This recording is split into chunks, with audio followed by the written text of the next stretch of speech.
자, 조건부 확률식 불러주세요. P A 기분 B는 P A 교집합 B. 네, P B분의 P A 겹이죠. 이제 넘깁니다. PB. 왜 넘겨요? PB? PB 왜 넘겨요? 그걸 통해 가지고 익숙하냐, 독립하냐. 맞아요. 그거 알 수 있죠. 오케이, 그거 하기 전에 자 얘부터 봅시다. 얘가 의미하는 게 뭔지는 집합으로 보면 편합니다. 사건 A, B가 있다고 쳐봅시다. 자, 이거 한국말로 어떻게 해석하죠? B 기분에 A. B가 일어났을 때 B가 일어났을 때 B가 일어났다고 전제하고 A가 일어난 사건이잖아요. 자, 그럼 B가 일어났다는 전제 하에 이미 얘가 시행이 됐어. 네. 그 하에 A라니까 요거겠죠. 그쵸? 딱 가운데만큼이죠. 그럼 확률은 당연히 PB 파란 색깔, 그 다음에 A 겹이 빨간 색깔, 이런 식으로 되는 겁니다. 그래서 PB분의 PA 겹이라는 식이 나온 거예요. 그쵸? 제가 다른 분들께는 그 베라로 설명해 드렸던 것 같아요. 저희 특강 베라 기억나죠? 저 누나가 제가 아껴놨던 베라 훔쳐 먹었던 확률. 그걸로 기억하시면 되고, 그게 싫으시면 이렇게 집합으로 기억하셔도 되고. 자, 그 다음에 아까 창희 씨 맞죠? 네. 창희 씨가 말씀해 준 것처럼 얘로 뭘 알 수 있었죠? 두 사건이 독립인지 종속인지를 알 수 있어요. 자, 일단 독립이라는 게 뭔지부터 봐봅시다. 인디펜던트. 이게 무슨 말이죠? 선생님 이거 하기 전에 네. 그 독립하고 배반하고 약간 헷갈려가지고. 독립하고 배반이다. 잠깐만 설명해 주세요. 맞아, 그거 헷갈리는 애들 많더라고. 저 안경 좀 닦을게요. 눈이 흐려. 그건 말로도 가능해요. 배반은 뭐예요? 서로 이제 겹치지 않는. 서로 약간 맞아요. 약간 겹치지 않아요. 동시에 안 나오는 거예요. 약간 남자인데 여자이지 않은. 그렇게 하면 좀 헷갈리고 교집합이 없습니다. 이해가 됐나요? 교집합이 없다는 거, 이게 없다는 뜻이죠. 얘가 없다는 뜻이에요. 어떤 유니온 집합 안에서 그냥 이렇게 떨어져 있으면 돼요. A도 되고 B도 되는 건 없는 거예요. 그래서 남자도 되고 여자도 저는 이건 좀 위험한 발언이니까 상관없습니다. 이제 고향이 서울인데. 그치. 그쵸. 나는 미국에서도 태어났고 한국에서도 태어났어. 이런 건 있을 수 없잖아요. 그런 느낌이 배반인 거고. 그럼 독립은 뭐냐면 같은 거 일어났는데 거기서 뭔가 겹치는 게 없는. 독립은 겹치는 거하고는 아예 상관이 없습니다. 겹치는 거랑은 아예 딴 관계고 무엇이냐면 서로에게 영향이 있냐 없냐예요. 서로에게 영향이 있냐 없냐. 자, 배반은 뭐로 판단하냐면 교집합으로.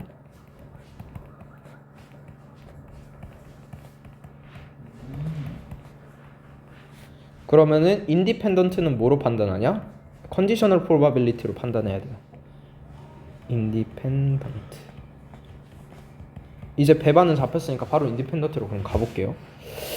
자, 독립이라는 말은 지금은 제가 예시로 A와 B 두 사건을 예시로 들었잖아요. 얘네 둘이 전혀 영향을 미치지 않는다는 뜻이에요. 그래서 제가 예시를 어떻게 들었었죠? 우리 수혁 씨가 똥 쌀 확률과 그다음에 용수 씨가 해외로 여행 갈 확률로 했었죠. 기억나요? 네, 맞습니다. 자, 우리 수혁 씨가 다음 날 아침에 똥 싼다고 해서 용수 씨의 해외 계획이 바뀔까요, 안 바뀔까요? 맞습니다. 상관이 없는 거예요. 수혁 씨가 똥을 싸든 말든. 그래서 이런 사건을 이제 저희가 인디펜던트하다고 하는 거예요. 그럼 예를 들어, 자, 그럼 한번 생각해봐요. 자, A가 용수 씨가 여행 갈 확률이었어. 그리고 B가 수혁 씨가 똥 쌀 확률이었어. 수영 씨가 똥을 싼다고 전제했을 때 용수 씨가 여행 갈 확률, 혹은 수혁 씨가 똥을 싸지 않았을 때 용수 씨가 여행을 갈 확률은 같을까요, 다를까요? 같죠? 이해돼요, 이거? 왜냐면 수혁 씨가 똥을 싸든 말든 용수 씨한테는 관계가 없기 때문이에요. 이런 거를 인디펜던트라고 하는 거예요. 이제 좀 이해돼요? 예. 배반은 교집합이 없는 게 배반이고, 인디펜던트는 서로에게 영향을 주지 않는 사건을 의미한다라고 이해하면 돼요. 자, 그러면은 한번 봅시다. 자, 그러면은 이 확률은 서로 독립이라는 하에 이 확률, 이거 세 개는 아예 같은 말이죠. A와 B가 독립이라면 이 세 개의 확률은 완전히 같은 말이에요. 네, 맞습니다. 그러면은 이 식도 이렇게 쓸 수 있겠죠. 그냥 PA라고. 그쵸? 네. 독립이었을 때. 독립일 때만. 예. 지금 독립. 종속일 땐 아니에요. 독립일 때 얘기하는 거예요. 독립일 때. 아니, 이렇게 같다고 들 수 있을 것 같아요. 그럼 이렇게 두고 식을 한번 정리를 해보면 다시 써볼게요. PA는 PB분의 PA 교비가 된다. 양변에 PB 곱하면 어떻게 되죠? PA, PB는 PA 교비가 된다. 언제일 때? A와 B가 독립일 때만. 그래서 컨디셔널 프로바빌리티로 만약에 이게 성립한다? A가 일어날 사건 곱하기 B가 일어날 사건이 그 녀석의 교집합이 성립을 한다? 이 녀석은 무조건 인디펜던트한 거예요. 이게 성립을 한다면.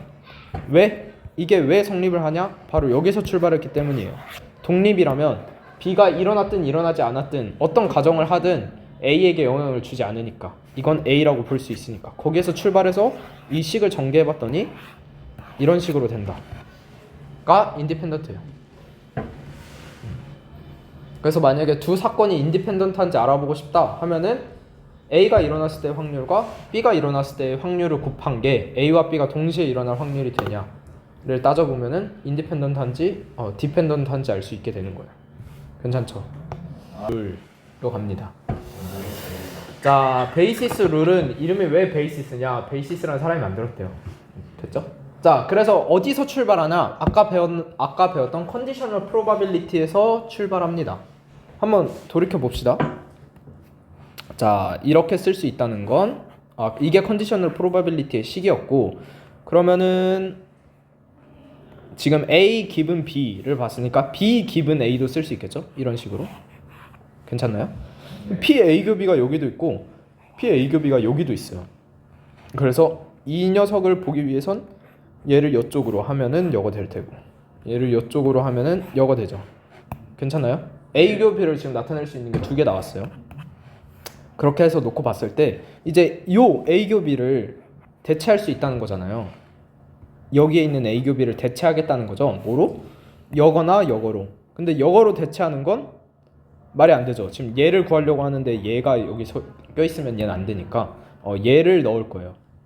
그렇게 해서 베이지안 룰은 이 교집합 대신에 아까 얘가 들어가면서 이런 식이 됩니다. 여기까지는 괜찮나요? 지금 식만 보는 거예요. 식만.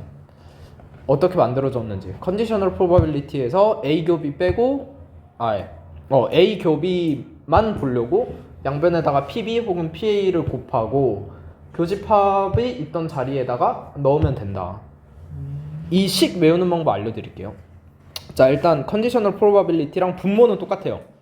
PA 기분 B면은 분모는 똑같은데 이제 여기가 다르죠. 여기는 어떻게 외우냐면, 자, 얘를 구할 거잖아요. 근데 베이지안 룰도 컨디셔널 프로바빌리티로 어쨌든 구한단 말이야. 그럼 똑같은 게 들어가면 되겠어요, 안 되겠어요? 안 돼. 그럼 순서를 바꿔주면 되겠죠. 순서를 바꿔준 놈 하나. 그 다음에 여기에 만약에 PA 말고 PB 들어가면 그냥 약분이 되겠죠. 약분 안 되려면 다른 게 있어야 될 거 아니야. 그래서 PB랑 다른 얘 여기 하나, 얘랑 다른 얘 여기 하나. 이렇게 외우면 돼요. 이러면 이제 안 까먹을 수 있겠죠. 이거는 지금 빨리 외우세요. 이따가 엄청 많이 봐야 되니까.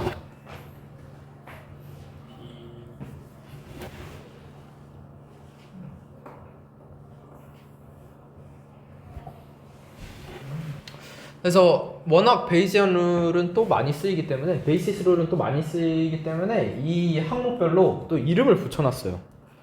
요거 우리가 구하려고 하는 PA 기분 B는 사후 확률 포스테리올리라고 합니다. 포스테리올리 사후 확률.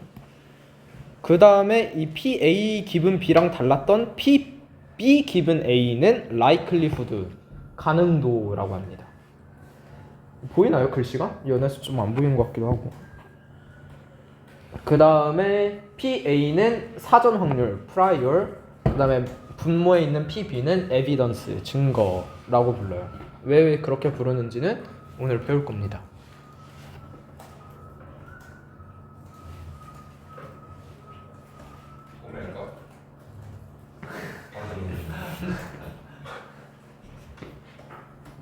그래서 이런 식을 베이시스 룰이라고 부르는 거예요. 그래서 오늘은 케이스를 좀 여러 개 들 건데 1단계 고백으로 케이스 들 거고요. 넷플릭스는 유튜브에 있으니까 안 할게요. 신약 개발 들 거고요. 그 다음에 LLM과 디퓨전, 그 다음에 마지막으로 최대 우도법 MLE까지 해서 Maximize Likelihood Estimation까지 해서 한 5개 정도. 넷플릭스는 유튜브에 잘 있거든요. 한번 찾아보세요.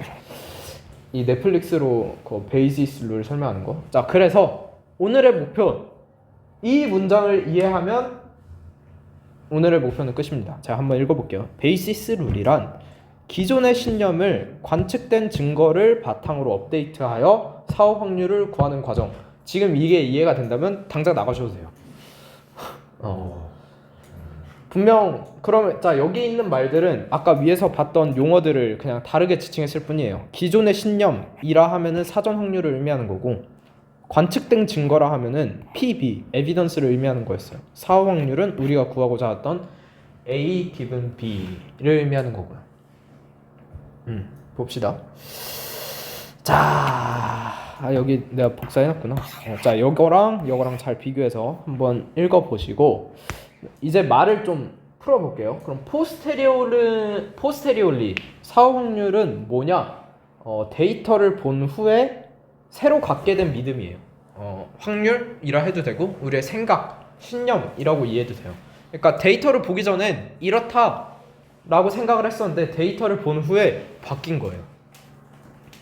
그다음에 likelihood는 한국말로는 가능도, 뭐 우도 이런 식으로 하는데 그냥 영어가 더 편한 것 같아요. like가 뭐뭐와 비슷하다 약간 이런 느낌이잖아요. 그래서 약간 그럴듯한 거를 이제 likelihood라고 합니다. 얘는 좀 어려울 수 있어요. 만약에 A가 진짜라면 P의 확률은 약간 이런 느낌이거든요.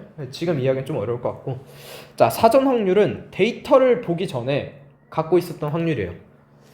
이것도 좀 지금 하긴 어려울 것 같고, 에비던스는 그냥 증거입니다. 데이터라고 이해하시면 돼요. 자, 그래서 그냥 예시로 한번 바로 가봅시다. 자, 우리 이제 민순이가 등장할 차례가 왔어요. 자, 우리 민순이가 발렌타인 때 이제 반에 와가지고 친구들한테 초콜릿을 다 뿌린 거야. 그 중에서는 수혁이한테도 초콜릿을 줬어. 근데 문제는 수혁이가 민순이를 좋아해. 그래서 발렌타인 때 이제 민순이한테 초콜릿을 받고 든 생각, 고백을 갈겨 말겨를 하고 싶은 거죠. 그래서 초콜릿은 받긴 받았고 뭔가 마음이 있는 건 같은데 이제 확신이 잘 안 서는 거야. 그래서 수혁이가 어떤 짓을 했냐면 베이시스 룰을 쓰기 시작합니다. 가봅시다. 왜 소스? 자, 그래서 우리 수혁 씨가 이제 민순이에게 고백을 했을 때 성공할지 말지를 수학식으로 한번 나타내 본 거예요. 일단 내가 초콜릿은 받았거든. 초콜릿을 일단 받았어. 근데 진짜 그녀가 날 좋아할까? 좋아한다면 몇 % 확률로 좋아할까를 알고 싶은 거예요. 그렇게 해서 베이시스 룰을 써서 이렇게 식을 세운 거죠. 여기까지 이해되나요? 네. PA 기분 B를 PB분의 PB 기분 A 곱하기 PA로 쓴 거예요. 그렇게 썼을 때 자연어로 치환해 보자면 PB는 그녀가 나에게 초콜릿을 줬다. 그 다음에 PB 기분 A는 그녀가 나를 좋아한다는 가정 하에 초콜릿을 줬다. PA는 그녀가 나를 좋아한다 라고 볼 수 있을 것 같아요. 자, 그러면은 이 의미를 아까 요거 위에 용어 설명했던 거랑 잠깐 연관지어서 생각해 봅시다. 오케이. 자, 관측된 데이터라는 것은 지금 여기서는 민순이가 수혁 씨에게 사탕을 줬다는 데이터예요. 그쵸? 이런 데이터가 있었을 테고 그렇게 해서 분모로 들어갔고, 자, 네, PA는 제가 prior 사전 확률이라고 그랬죠. 이 평소에 민순이가 수혁이에게 하는 거 보고 막 웃으면서 어깨를 쳐, 혹은 막 인사를 하는데 눈 인사를 막 갈겨, 혹은 막 밥을 같이 먹자 그래, 커피를 같이 마시자 그래, 이런 것들을 종합했을 때 수혁 씨가 생각한 옛날 좋아할 거야 라는 확률입니다. 그 다음에 P given A는 그녀가 나를 좋아한다고 가정했을 때 그녀가 나에게 초콜릿을 줄 확률이 얼마나 됐을까를 의미하는 거예요. 그래서 이런 세 개를 곱해보면은 놀랍게도 내가 초콜릿을 받았을 때 그녀가 얼마나 좋아하는지를 알 수가 있습니다. 여기까지 이해되나요? 네. 좋아요. 그러면 이제 문제는 요거 각각의 수치를 구하는 게 또 문제가 되겠죠. 자, 각각의 수치는 어디서 구하냐? 수혁 씨가 서울역 가서 설문조사를 시작합니다. 여러분 여기 한 번만 봐주세요. 제가 초콜릿을 받았거든요. 그래서 고백을 갈길지 말길지를 수학적으로 계산해야 되는데 여러분들의 설문조사가 필요합니다. 해서 뭘 물어봤냐면 혹시 여러분은 좋아하는 사람에게 초콜릿을 얼마나 줘요? 초콜릿을 줄 확률을 물어본 거야. 여러분들은 좋아하는 사람이 있다면 그 사람에게 발렌타인 때 초콜릿을 줄 확률이 얼마나 됩니까? 했더니 한 평균적으로 60%가 나오더라. 그리고 두 번째 설문조사는 뭘 했냐면 여러분 학교에 돌아가면은 이제 초콜릿 나눠줄 텐데 그때 이성에게 주는 게 한 몇 퍼센트 정도 돼요? 이랬더니 사람들이 저 보통 한 80%는 이성한테 주는 것 같은데요? 발렌타인 때 초콜릿을? 라고 대답한 거예요. 그 다음에 PA는 아까 말했듯이 이제 수혁 씨가 민순이의 행동을 보고 잘은 모르겠는데 얘가 나 좋아할 것 같지도 않고 잘 안 좋아하는 것 같기도 해서 한 50대 50으로 이렇게 둔 거예요. 이렇게 설문조사를 다 했으면 뭐 하면 되죠? 계산하면 됩니다. 아까 여기서 봤던 여기다 다 넣으면은 식이 나오겠죠? 이러는 게 이제 베이시스 룰이거든요. 이건 이제 제일 쉬운 비유였고, 그래서 한번 식을 계산해 볼게요. 여기 있다. 자, 이거는 아까 그 확률을 제가 그림으로 나타내 본 거예요. 여기 가운데 여만큼은 PA입니다. 50대 50. 그녀가 나를 좋아할지 안 할지 50대 50이었고, 그 다음에 좋아한다면 여기 있죠? 좋아한다면 60%에게 초코를 준대. 좋아한다면 60%는 초코를 준대. 그럼 아닐 확률은 나오는 그쵸? 이것도 잘 생각해야 되는 게, 자 봐봐요. 이성에게 초콜릿을 0.8% 줬고 0.8% 중에서 0.6%인 거예요. 이해돼요? 초콜릿을 줬을 때, 이미 초콜릿을 줬을 때 좋아하는 사람에게 줄 수도 있고 안 좋아하는 사람에게 줄 수도 있겠죠. 그러면 여기는 계산을 해보자면 0.6 곱하기 0.8이 될 테고, 얘는 그러면 0.6 곱하기 0.2가 될 거예요. 이해되나요? 자, 다시 한번 해볼게요.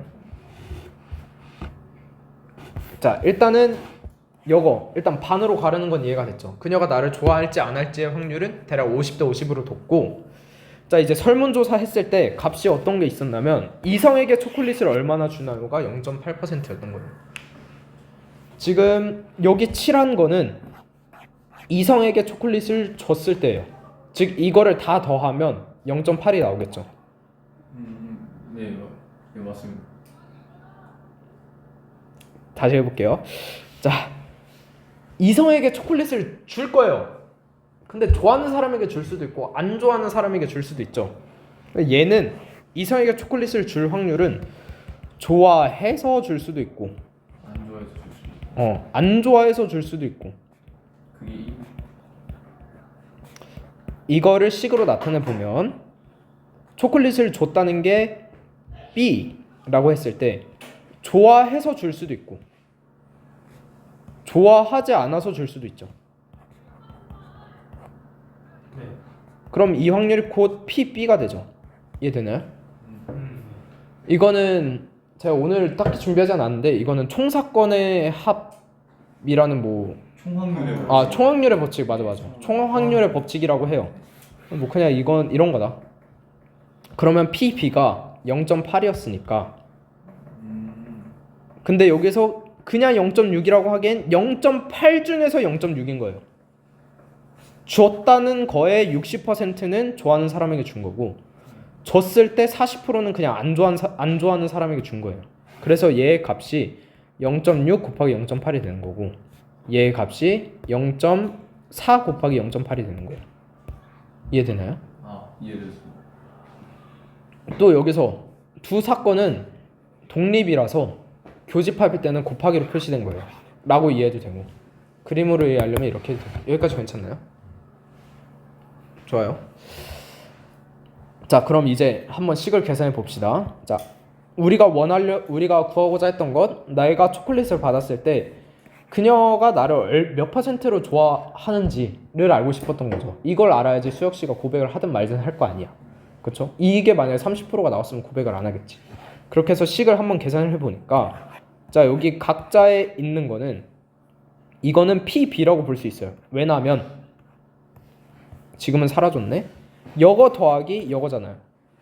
아까 총확률의 법칙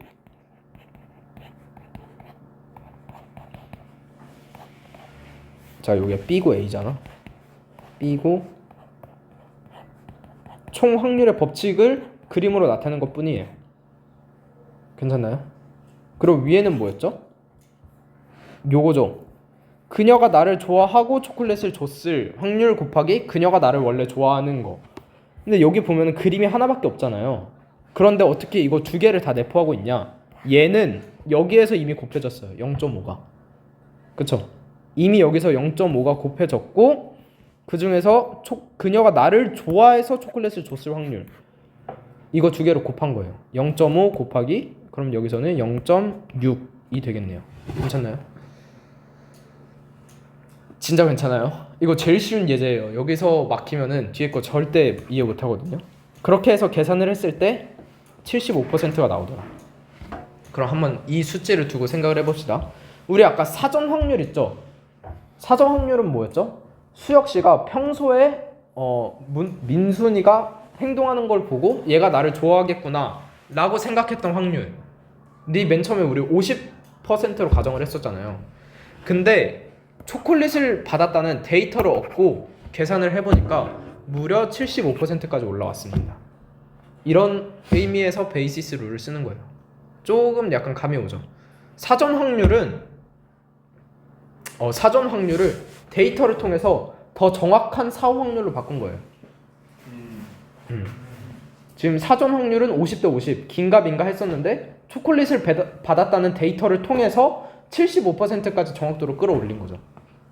좋아요? 괜찮아요? 좀 이해할 시간 줄까요? 1분 정도만 그러면 한번 이해해보세요. 저거 유튜브에서 뭐 그럴 수도 있죠. 뭐 사실 예시가 다 거기서 거기라서 아마 보셨던 건 혁펜하임일 수도 있을 것 같아요. 혁펜하임은 뭐라 했었지? 뭐 혁펜하임도 무슨 초콜릿으로 뭐 했던 것 같긴 한데 정확히 기억은 안 나요.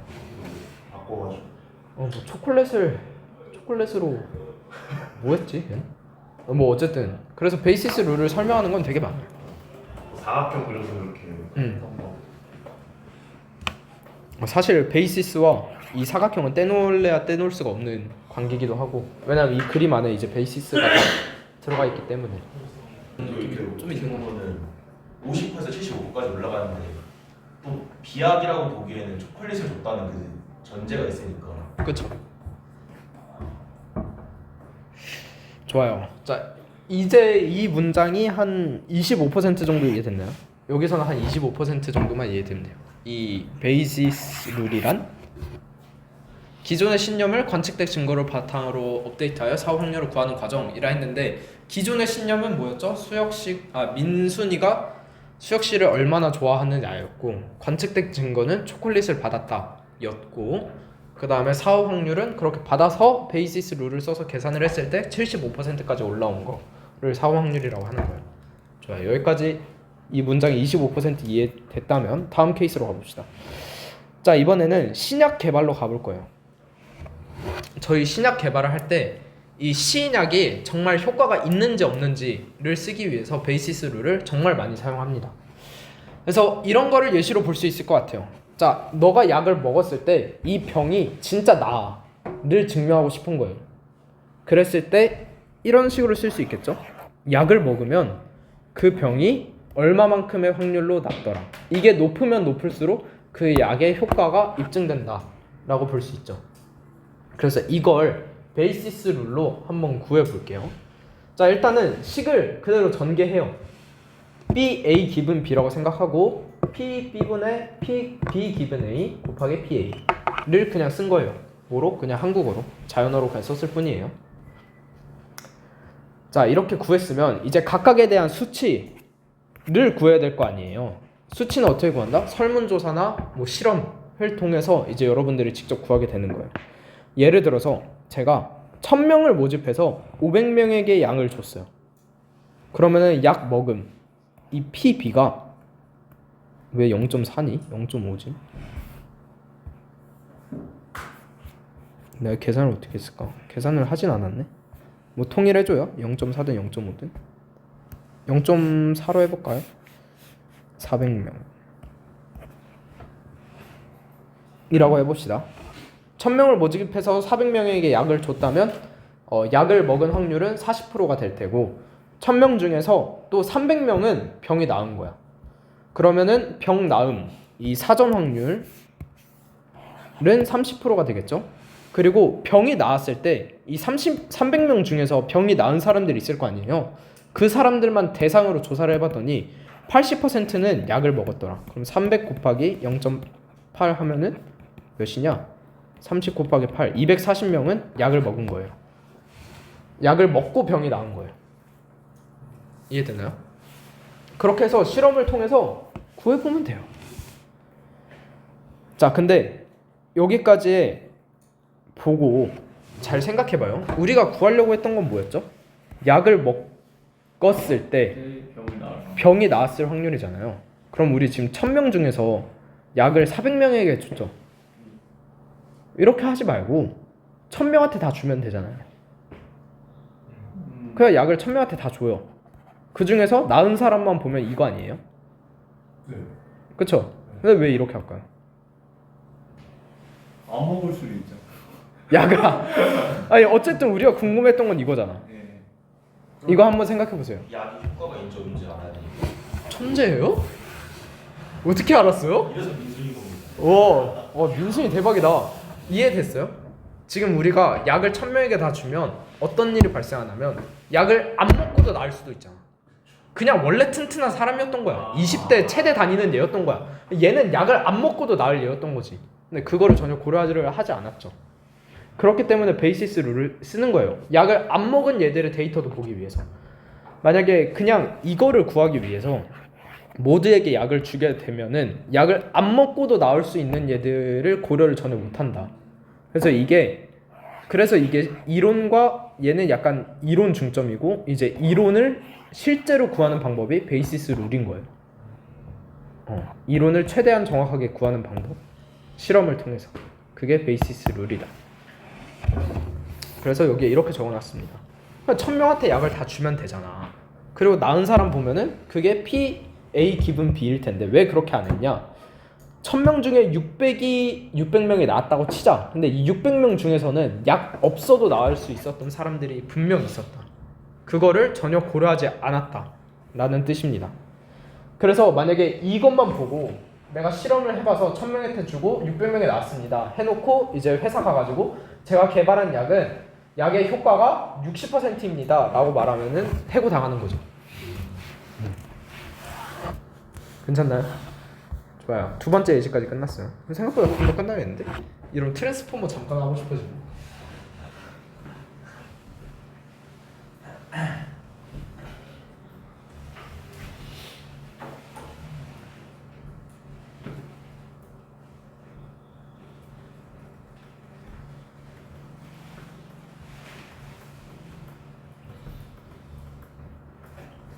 자, 그러면 다시 그 첫 문장으로 돌아가서 이 문장을 다시 한번 곱새겨 봅시다. 되새겨 봅시다. 자, 기존의 신념은 뭐였죠? 아까 예제에서 기존의 신념은 병이 날 확률이었어요. 그쵸? 그리고 에비던스는 약을 준 거죠. 약을 줬더니 약을 먹고 병을 나을 사람들이 정해졌다. 사확률이 생겼다 라는 거를 의미하는 거예요. 이제 이 문장이 50% 이해됐나요? 점점 감이 오죠? 네. 좋아요. 여기 이 첫 번째 예제에서 중요했던 건 이 그림을 어떻게 그리는지 보면은 좋을 것 같고, 두 번째 예제에서는 왜 1000명한테 다 약을 주지 않았나를 생각해 보면 좋을 것 같아요.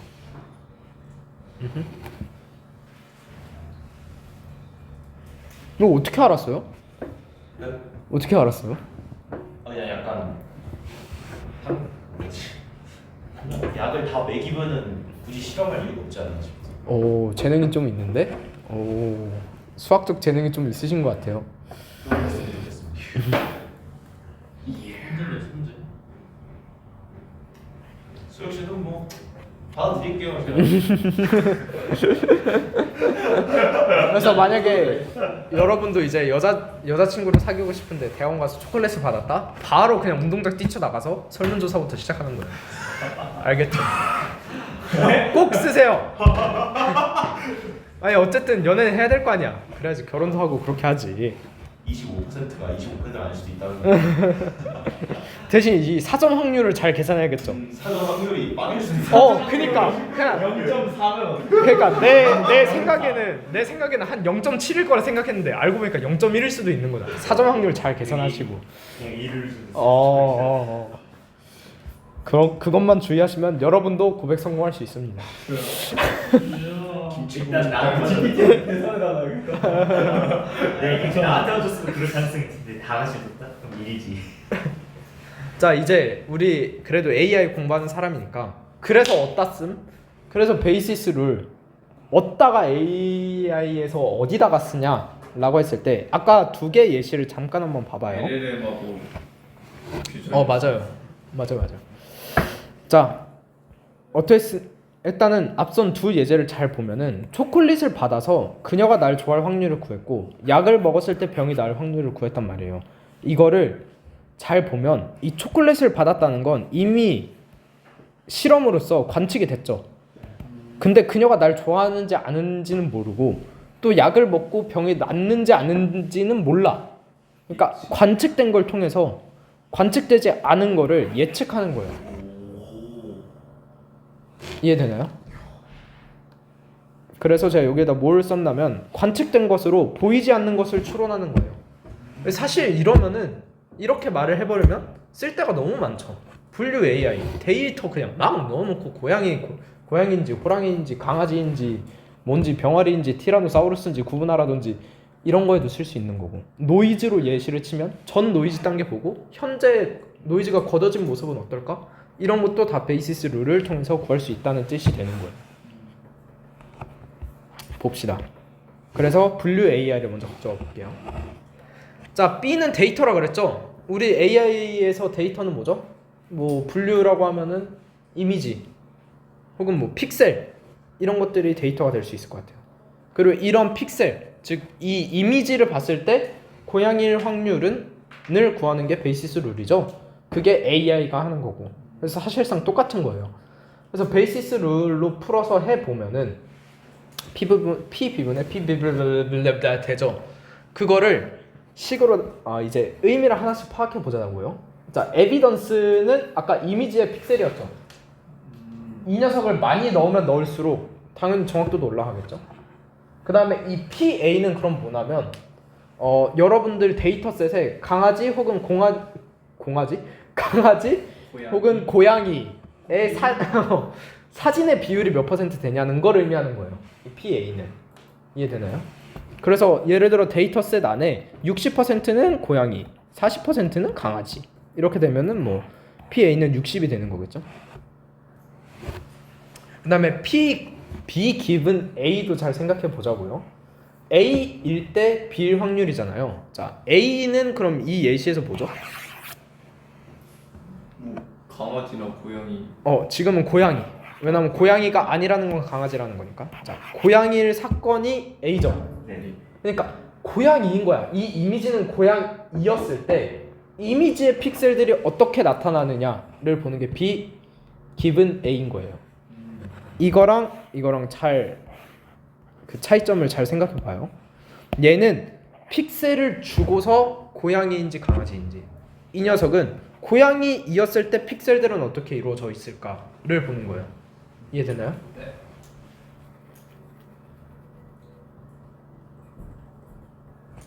자, 그러면은 여기다 써놨네. AI는 그럼 뭘 학습하게 될까요? 자, 얘는 아까 데이터셋으로 정해진다 그랬고 B는 우리가 얼마나 주는지로 정해진다 그랬으니까 결국 이 녀석은 AI는 이거를 학습한다는 뜻이에요. 이거는 뭐였다? 고양이라면 이미지 픽셀이 이렇게 되어 있을 거야. 강아지라면 이미지 픽셀이 이렇게 되어 있을 거야. 를 AI가 학습하고 베이시스 룰로 PA 기분 B를 도출해내는 거예요. 좀 이해되나요?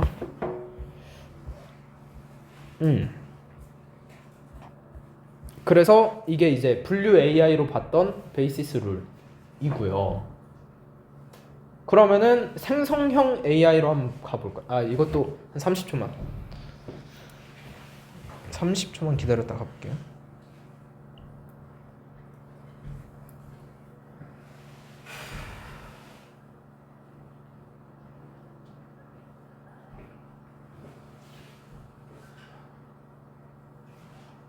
그럼 혹시 저 PA의 고양이 강아지 비율이 어떤 거라고 하셨죠?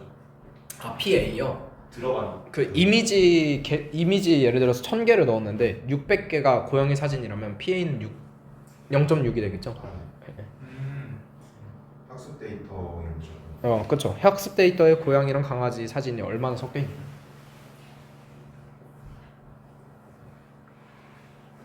자, 그럼 이 예시도 이 분류 AI도 아까 전에 문장으로 다시 한번 이해해 봐요.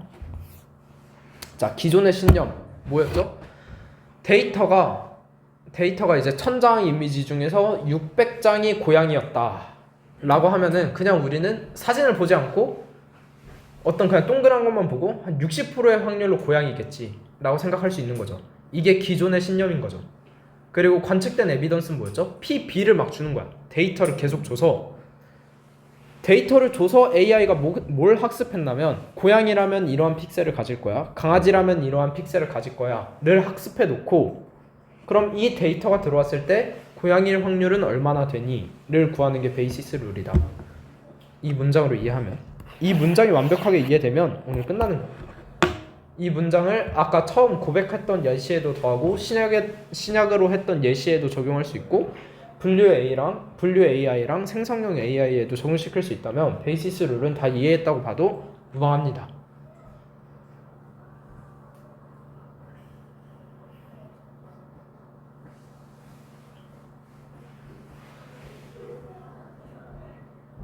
좋아요. 자, 이제 생성형 AI로 가봅시다. 그러면 자, 생성형 AI에서 하는 건 뭐죠? 우리가 고양이 이미지 만들어라 하면은 AI는 고양이 이미지를 만들어야 되죠. 그래서 식으로는 이런 식으로 쓸 수 있을 것 같아요. PA 기분 B라면 B는 프롬프트를 의미할 수 있겠죠. 아까는 B가 뭐였냐면 이미지를 의미했어요. 근데 이번엔 B가 프롬프트를 의미하는 걸로 바뀌는 거죠. 왜냐? 생성형 AI이기 때문에. 그렇게 했을 때 B라는 프롬프트, 즉 고양이를 만들어라는 프롬프트를 주고 고양이를 얼마나 만들지, 어떻게 잘 만들지를 학습하는 게 AI, 생성형 AI입니다. 이것도 아까랑 똑같이 베이시스 룰 써서 식을 정리해 볼게요. 그럼 P B given A 곱하기 PA가 되겠죠. 여기에서 PB는 프롬프트를 의미한다 그랬죠. 프롬프트를 많이 주고 그 다음에 PA는 고양이 이미지의 확률일 테고, 그렇게 했을 때 얘가 중요해요. 이번에는 고양이 이미지, 예를 들어서 AI가 이런 이미지를 만들었다면 그 고양이를 만들라고 지시했었을 확률은 몇일까? 라는 뜻이 돼요. 이해되나요? 저 문 좀 닫을게요. 맞아.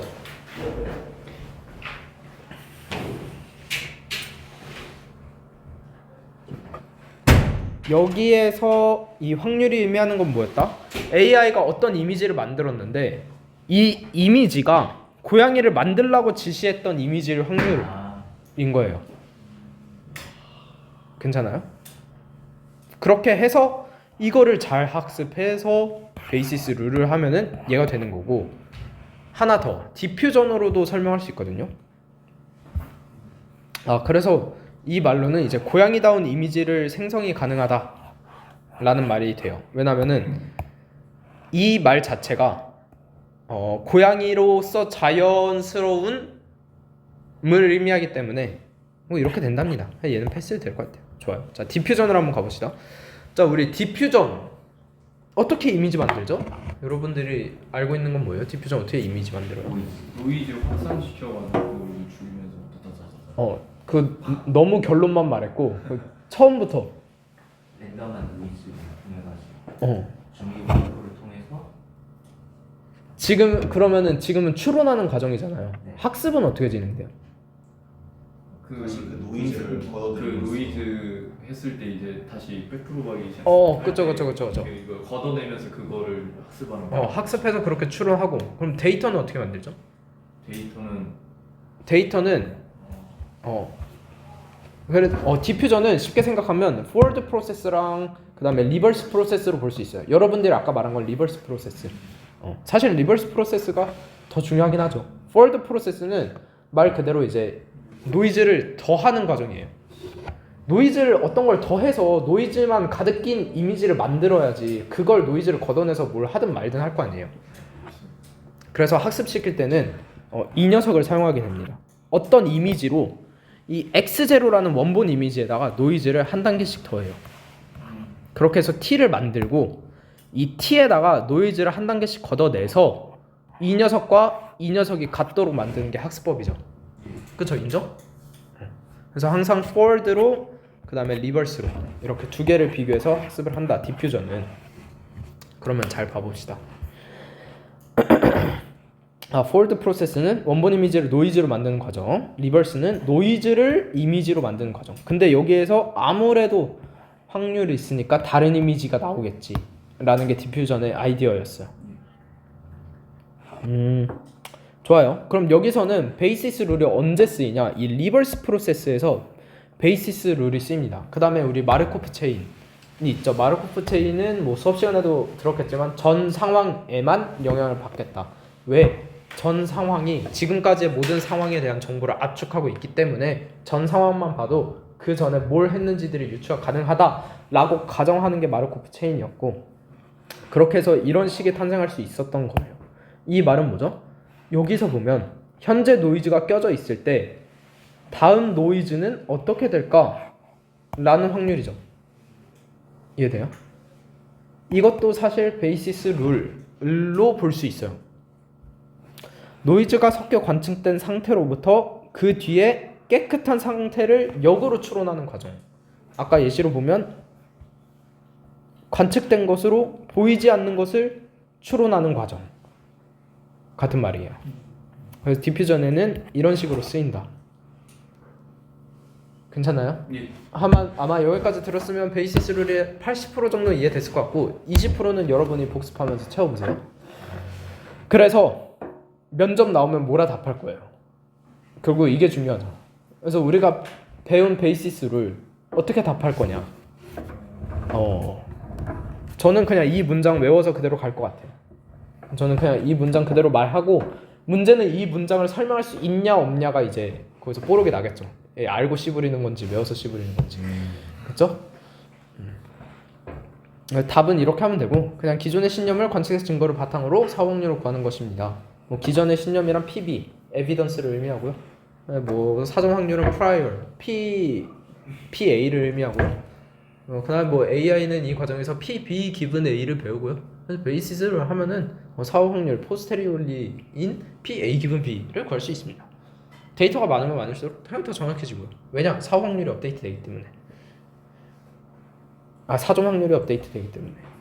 네.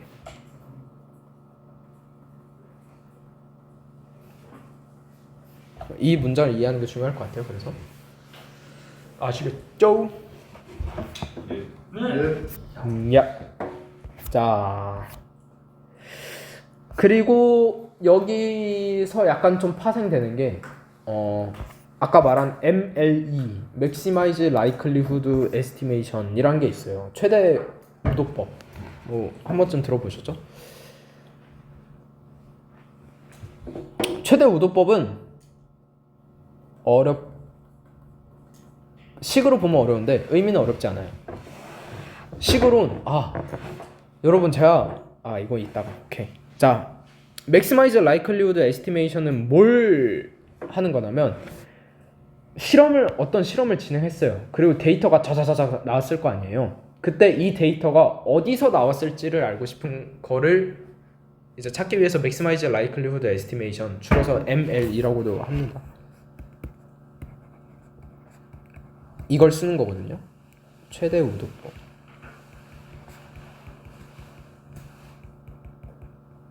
무슨 말이냐면 예를 들어서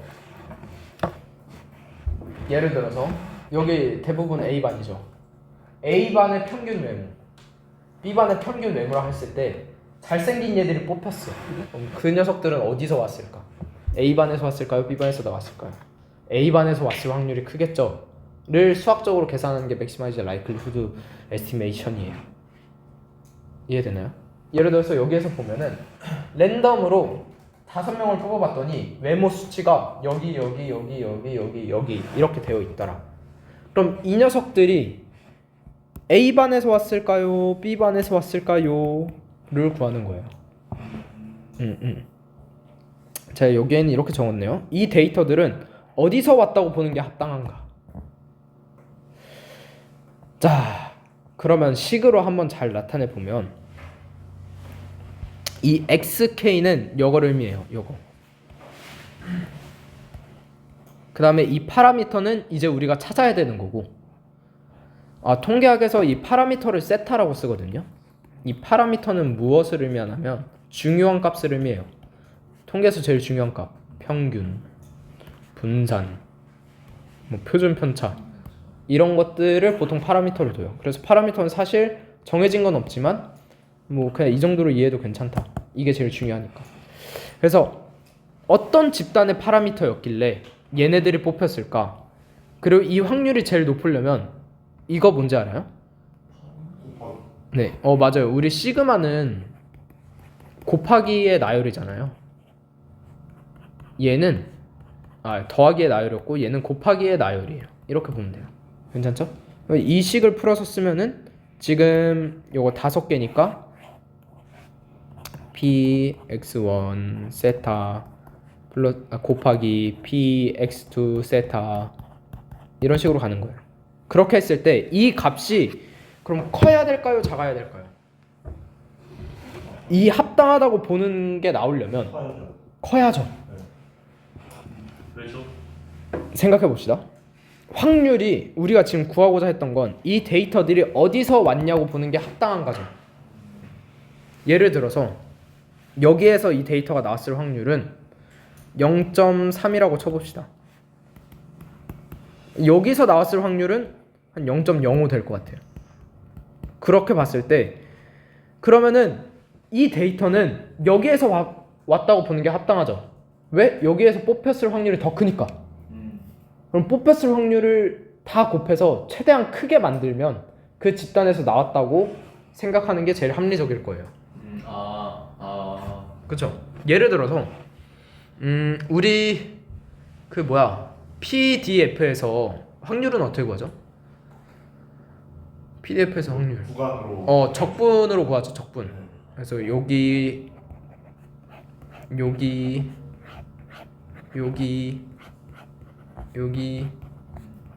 요거를 다 곱하면 A에서 이 XT라는 데이터들이 A에서 뽑혔을 확률이 되겠죠. 얘네 다 곱하면. 그 다음에 반대로 여기는 이제 파란색이니까 여기 요거 이 면적을 다 곱하면 B에서 나왔을 확률을 다 곱한 거죠. 그랬을 때 제일 크면은 좋은 거죠. 제일 크면 당연히 거기서 나왔을 확률이 높겠구나라고 생각을 하는 거예요. 그래서 다 곱합니다.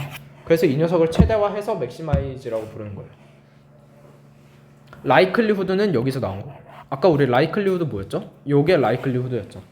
여기에서 나온 라이클리후드예요. 그 다음에 에스티메이션은 추정. 어느 집단에서 나왔을지 추정한다라는 걸 의미하는 거. 그래서 맥시마이즈 라이클리후드 에스티메이션. 근데 우리 곱셈을 쉽게 계산하는 좋은 아이디어 중에 하나가 이제 로그죠. 로그.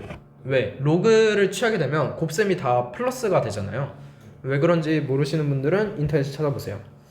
뭐 그렇게 됩니다. 그렇게 해서 로그를 씌우게 되면 이 파이가 시그마가 되겠죠. 그렇게 해서 시그마로 바뀔 수 있고요. 로그는 안쪽에 이렇게 확률에만 곱해주면 되는 거예요. 얘랑 얘는 만나면 시그마가 되고 얘는 얘랑 만나면 되고. 그렇게 해서 이거를 막 로그 라이클리후드 뭐라 해요. 그 앞에 로그만 붙이면 되는 걸로 알고 있어요. 자, 그리고 세타가 지금 예시에선 두 개밖에 없죠.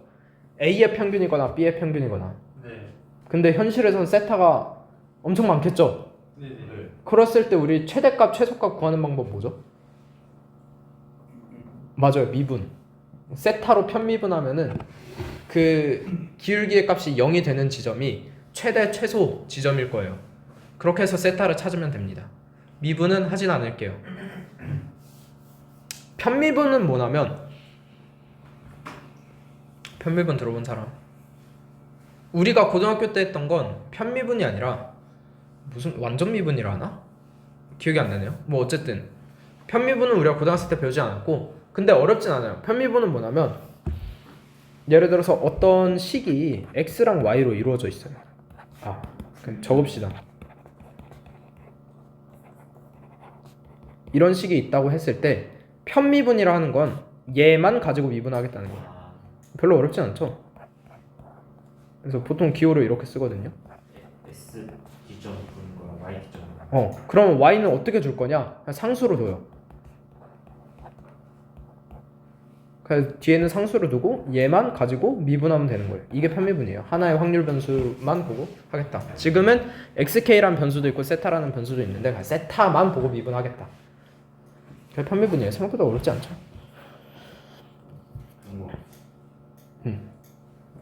그래서 얘는 어디에 쓰이는데? MLE 이 최대 우도법은 어디에 쓰이냐? 여러분들이 이미 배웠습니다. 손실함수에서 배웠어요. 손실함수 우리 아는 거 다 얘기해 볼까요? MSE 있고 크로스 엔트로피 있고 스파르스 크로스 엔트로피 있고 바이너리 크로스 엔트로피 있고 또 뭐 있지? MA가 뭐예요? 그 절대값으로 MS 그게 민스케어예요. 비슷한 거 있잖아요. 근데 스퀘어 안 하고 절대값으로 하는 거 MAE요? 그거 뭐야? MA 맞을 거예요. 이거 절대값으로 MSE는 이제 음수를 없애기 위해서 제곱을 하는 예고 MA는 음수를 없애기 위해서 절대값 하는 예예요. 근데 MA는 잘 안 쓰긴 해요. 어쨌든 여러분들 말한 것 중에서 크로스 엔트로피가 사실 다 들어가 있어요. 어디에 들어갔냐면 MSE에도 들어가 있고 크로스 엔트로피라는 거에 다 들어가 있어요. 그러면은 어떻게 연관이 되어 있냐? 제가 사실 여기 이해를 못했어요. 여러분들이 보고 저 좀 이해시켜 주세요. 네. 알겠죠? 식이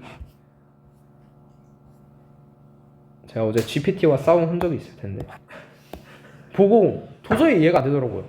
여러분들이 보고 저 좀 이해 좀 시켜주세요. GPT 어디 있지?